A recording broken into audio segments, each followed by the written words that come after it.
Welcome back. You're watching RT National. Now, the former leader of the UK Independence Party, Nigel Farage, says UKIP is now fighting for its future. Recent polls show their support has almost halved since Britain voted to leave the EU, and some believe that's down to the ruling Conservatives' attempts to rebrand the party to appeal to a larger group of voters. Polly Boyko reports. This was Nigel Farage starting his political career, introducing himself as leader of the UK Independence Party to the European Parliament. My party, which has a clear election manifesto to seek Britain's withdrawal from the EU.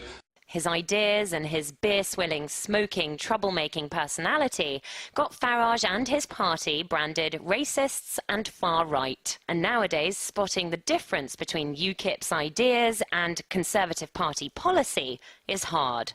That there has to be a full, free, fair referendum. We will give the British people a referendum. Britain is moving in UKIP's direction. A Brexit now looks more likely than at any point in modern time. Brexit means Brexit.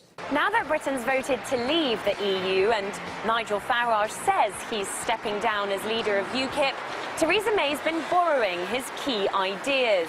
Things like talking tough on immigration, standing up to Europe, and wanting to bring back selective education. UKIP supporters are thrilled. So thrilled that some are switching camps. I was the UKIP group leader here on Hampshire County Council, and now I'm a Conservative councillor here in the council.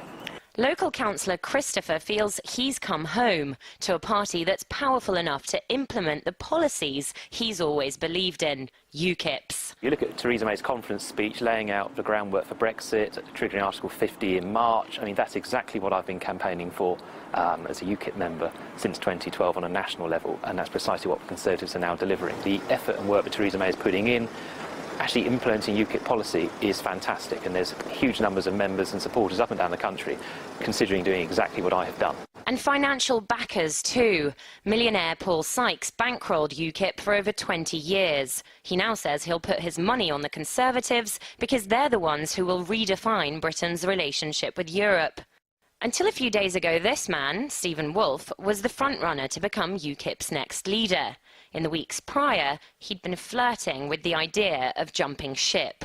We've been enthused by a lot of what Theresa May said. I was very enthused by it. And I did have discussions with those in the Conservative Party. An admission that landed him in hospital after a reported brawl with fellow MEP and UKIP defence spokesman Mike Hookham. Stephen Woolfe has since withdrawn from the leadership race and left UKIP. Many say it's only a matter of time before he officially joins Theresa May's Conservatives. For many, the UK Independence Party was a vehicle to drive their anti-Europe message home and deliver the EU referendum.